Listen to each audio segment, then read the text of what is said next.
examiner for BASI, which is the British delegation to this conference. And I'm going to give a little presentation on how we develop adaptable technicians and adaptable instructors. Just out of interest, did anybody come along this morning or this afternoon to our on-snow workshop on this subject? Okay, so one or two of you may be familiar with the material, but this is just to expand on that a little bit and a bit of an introduction for those of you that haven't seen it before. Just as a starter, I'd just like to play a short video just to introduce you to our organisation.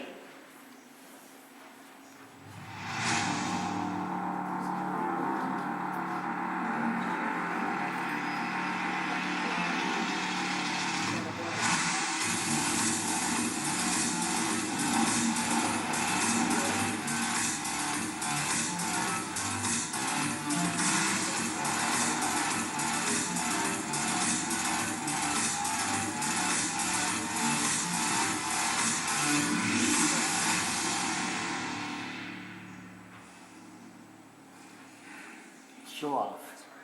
Well, I'm delighted to say that one of the skiers in that video is sat right there in the second row. That's Lynn. Some great skiing there, I think you'll agree. And the other one is Giles. So, how do we create adaptable instructors? Let me introduce you to our Tithe Model. This is essentially a performance analysis model, and it comes from sports research. It's not something that we invented, and it's not that new. But it is a good model for training instructors to give them a structure to work with clients. Just as a rough overview, the first thing we need to do as an instructor or for our trainees is to set a task. So that's in the lilac box near the top there. Need to set a task. They need to have something that they're going to perform. There's several ways of setting out a task, but it could be from a beginner going around a few cones on a very gentle nursery slope through to doing a full line descent in moguls, something along those lines. Obviously it needs to be appropriate for the learner, but they need a task. They need to be able to experience skiing in one form or another that's appropriate for their level. Then as an instructor we need to gather information on how that performer performs next to the task. So they've been asked to do something, how are they getting on? Are they achieving the task or not? Then we have our evaluation phase. Think of that as being the feedback, if you like. That's you saying to the student as an instructor, this is how I think you're doing next to the task. That's the what and the why. Okay, what's going on? And why is it happening?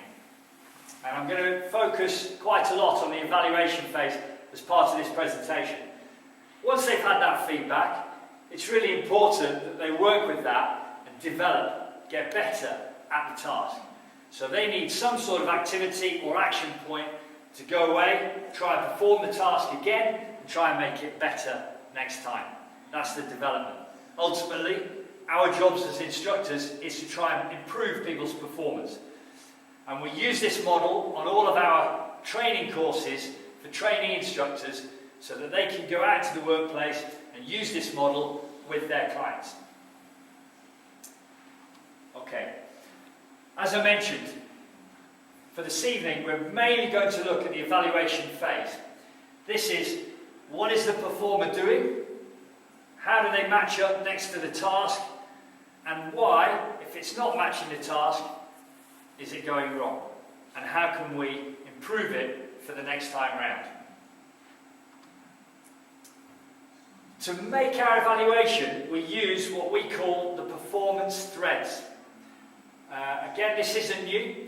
We didn't invent this either. However, it does match what we do very well.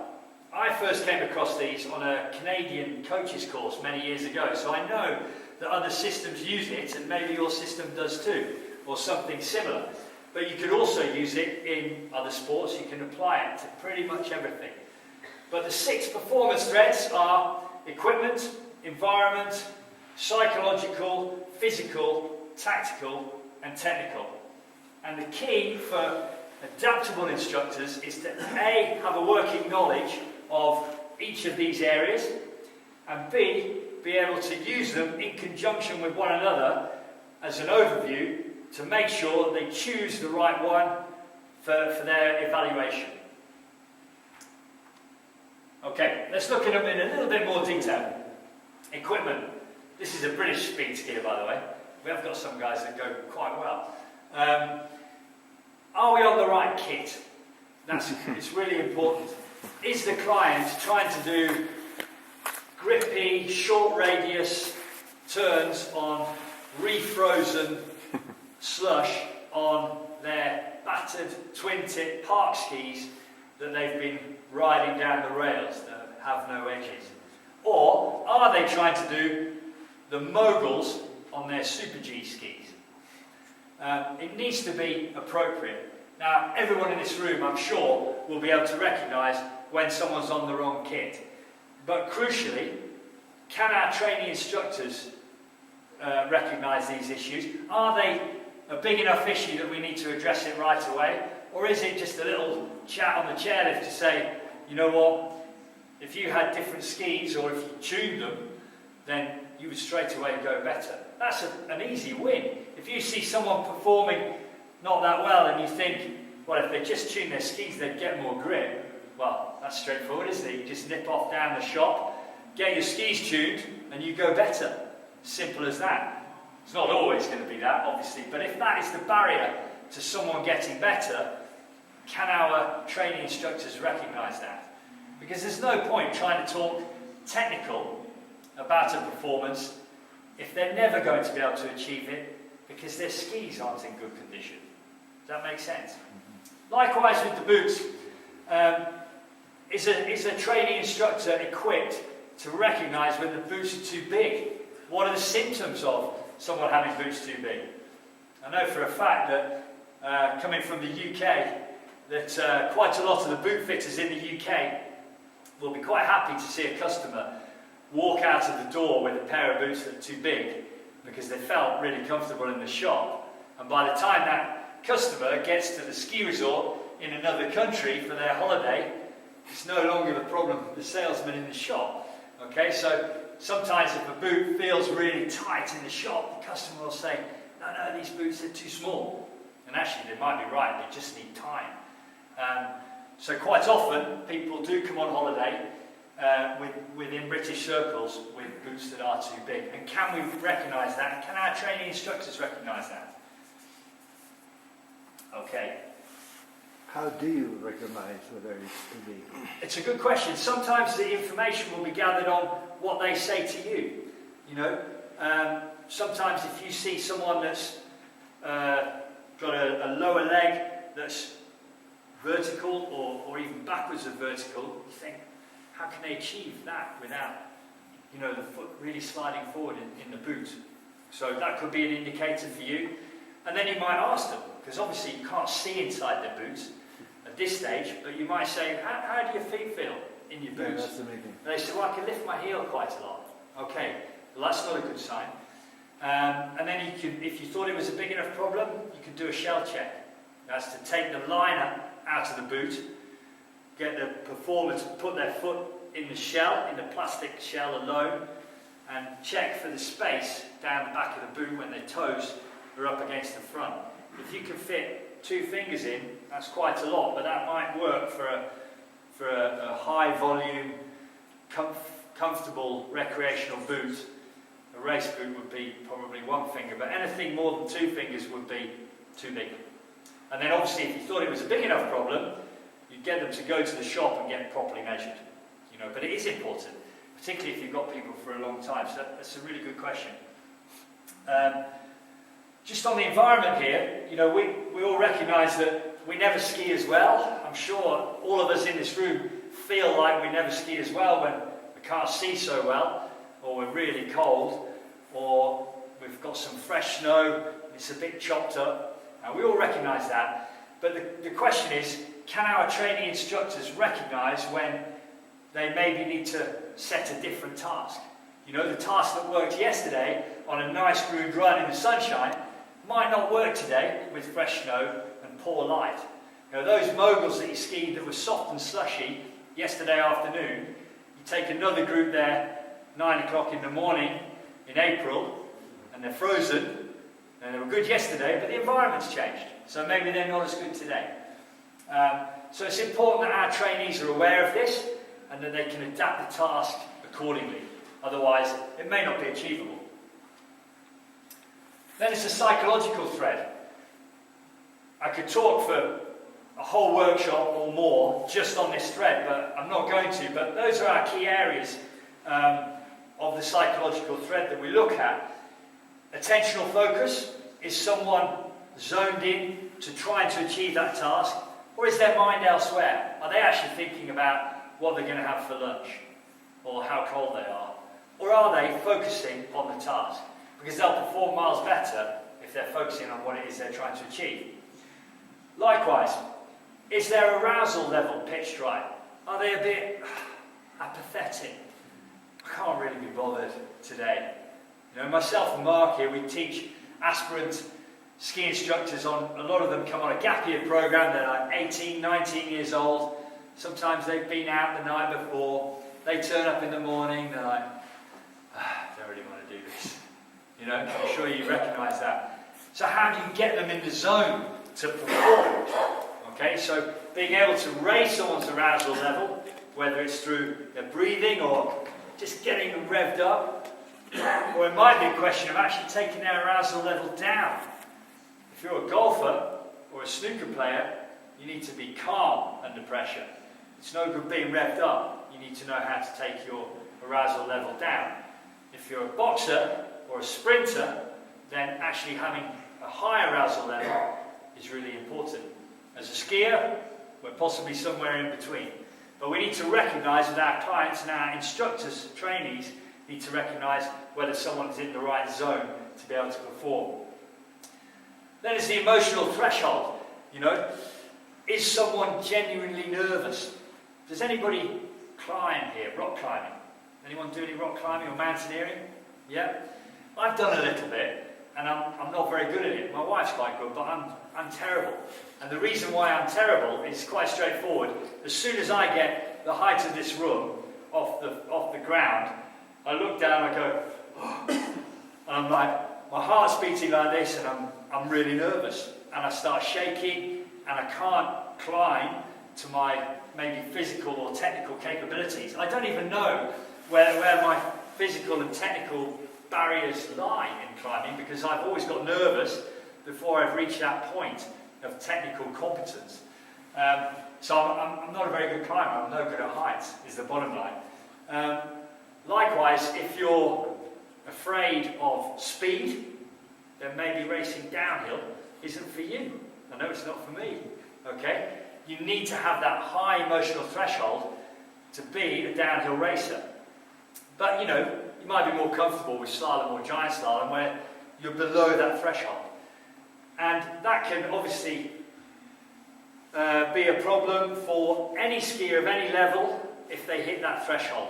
If they're a beginner and what we might consider to be a very, very gentle slope can still be nerve-wracking for certain performers. Other performers will be really excited and just want to get going. Some will be nervous, and it's about recognising that, and it's about training our aspirant instructors to recognise that. If you saw Manu Tuilagi running at you and it was your job to tackle him, how would you feel? I know how I'd feel. Okay, some of you might be up for it.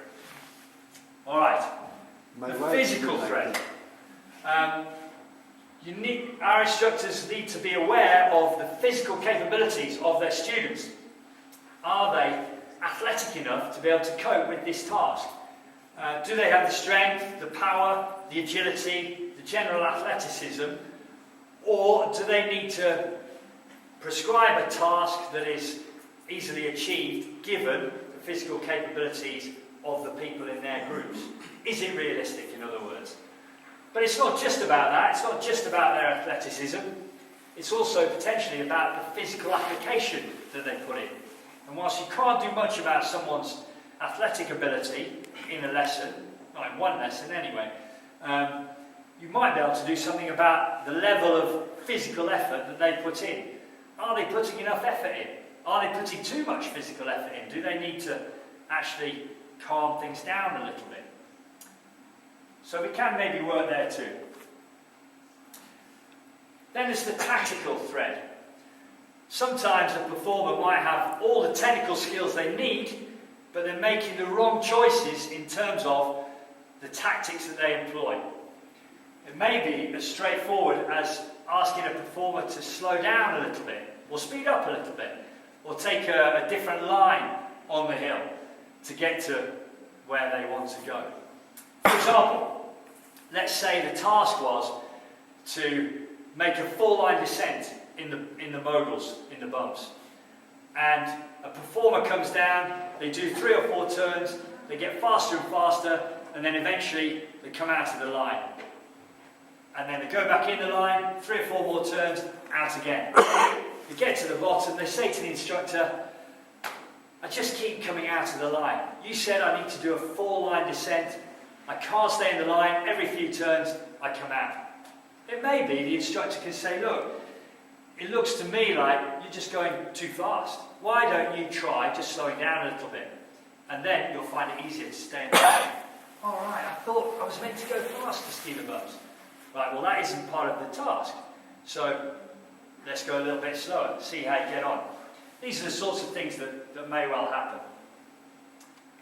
Okay, just back to the Tithe model for a second then, just to expand it slightly. Our performance threads that I just mentioned are here in the evaluation phase. So technical, tactical, physical, psychological, environment and equipment. Okay, so we're basing our feedback in one of those areas. Now the flowchart extends a little bit lower down here. If, as I mentioned, we thought that the problem may lie in tactical choices, then maybe we could help the performer here by controlling their speed and maybe taking a different choice of line. And if that helps, then we can go on there and make that their development point. Just slow down a little bit, or take a different line in the bumps. Why don't you ski a more inside line, slightly skiddier line? That'll help, okay? And then we're back to try the task again. But it may be that the next time they do it, they get down and they say, look, I'm trying really hard to slow down, but I can't. I just can't seem to slow down. I just keep going too fast. Okay, then we may need to look at some of the technical elements. Maybe the tactics wasn't the right thing for this person. And maybe we need to look down here. For those of you who can't read this, this says steering elements. This is essentially what the ski does on the snow. So the instructor may say to the student, why don't you try turning your skis a bit more, rotating them, and skidding, and that'll slow you down. Ah, okay, let me try that then. And up to the top again, try the task again. But they may come down and go, I just can't seem to turn my skis. It just doesn't seem to be working, so I'm really struggling to slow down. Okay, then we need to maybe look down here. I'm getting quite technical here, but this says body management. These are our movements, how we stand on our skis, all our body inputs to help drive the skis. So the answer might be, look, you need to turn your legs independently of your upper body in order to turn your skis quick enough in the bumps, say, as an example. Okay, but we need to be conscious of the fact that when we get down here, we are in the depths of the technical thread, and that's fine if it's relevant, if it is the answer.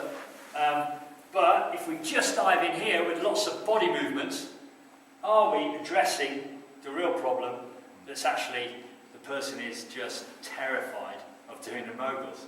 We can talk technical all day long, but if it's the wrong thing for that performer, then our training instructors need to recognise that. Okay? So, while we're on the subject of the bumps, I just want to pick one of our threads, which is the tactical, and look at one of the areas of the mountain that we explore on our courses, which is the bumps.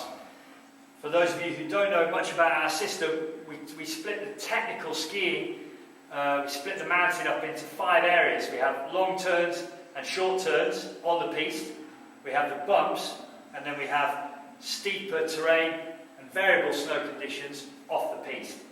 And all of our students are examined on a technical level in all of those areas. But for the sake of this example, I'm going to choose the bumps, and I'm going to choose the tactical thread, as being somewhere where we can maybe help develop the student. So I've got a couple of videos to show you, or 3 actually, just different lines that people take in the bumps that may help. These are different choices of the performer to ski the bumps in a different way. So the first one is quite a round line, or an outside line it's sometimes known.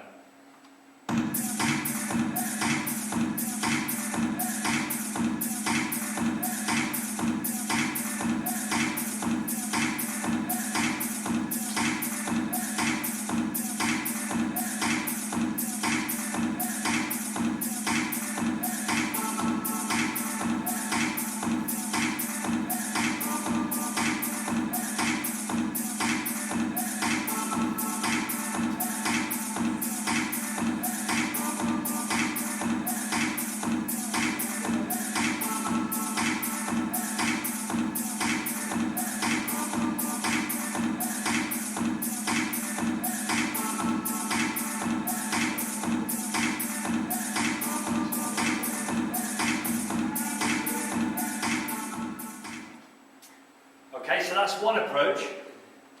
This is a different tactical approach, known as the inside line.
So the performer there taking a straighter line, but turning the skis across the hill more.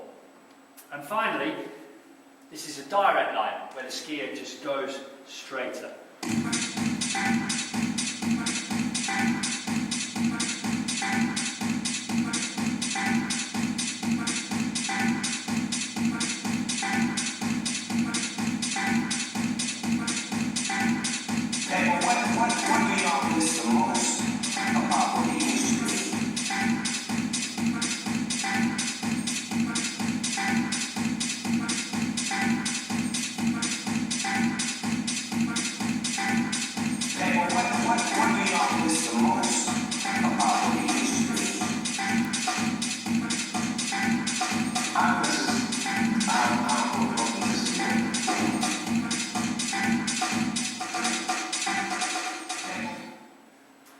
Okay, so I mentioned earlier that not only do we need a working knowledge of all of those threads, all of those six things, but we also need to have an overview and be able to pick and choose where we use one over another. So it's fine to be able to say there's 3 different lines we can take in the bumps, but not every set of bumps will lend themselves to being skied in that way. We might not be able to choose between 3 different lines in every field of moguls that we arrive at. If they're nice and soft, we can maybe take a fairly direct line, that skier was, but if they're firm and icy in the morning, then maybe the direct line wouldn't be the right approach. and maybe a more of an inside line or a round line would be more appropriate. Likewise, you saw how much vertical movement the skier was using in the last clip of the direct line. They need to be physically capable enough to ski that line and mentally strong enough to take a fairly straight run at it. So if someone is more cautious, or you thought psychologically they may need some assistance, then an inside line, which is quite skiddy and scrapey, would probably work better. Okay, so it requires a knowledge of your performer beyond just the tactical, but the bumps is quite a good example of where all of these threads can come together. And then finally onto the technical.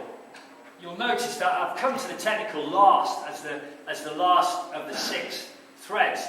And that's not because we think it's the least important, not at all. You know, we obviously have a big technical progression within the BASI system, like I'm sure all of you guys do in your system. But we put it here because we want to place a certain importance on the other ones. For most systems, for most ski instructors, the technical is their default setting. It is what most ski instructors talk about, and it is what most clients expect ski instructors to talk about when they book a lesson. You know, they come on holiday, they go into a ski school, they think, right, I want to get better at skiing. I'm expecting the instructor to say, right, stand like this, face this way, bend here, all this sort of stuff. Technical information. But actually, that might not be the best thing for that performer, because ultimately what that performer wants to do is get better at skiing and have a good time. So our trainee instructors need to recognise which one of those is the most relevant. So obviously we do talk technical, we've got a big progression in that. I'm not going to go into massive amounts of depth, but I've already touched on it. We look at the steering elements, what the skis do on the snow. We look at the movements and the way a skier stands on their skis, their posture and their balance, and that obviously affects the way they go technically. There are more resources on our website, and come up and talk to us at the end if you want to know where to find them, about some of our technical progression, but it's not necessarily one for this particular workshop. So, by way of conclusion, we believe that the way to create adaptable teachers means embracing evaluation in all of these areas. So, not just talking solely about the technical, but having the ability to look across the spectrum at other things. And on our courses, we offer training to our students to be able to recognise the importance of all of those. And they wouldn't be adaptable and they wouldn't be complete ski instructors if they didn't feel comfortable in those areas. So that's the main message. Does that make sense? Are there any questions on any of that stuff? All good?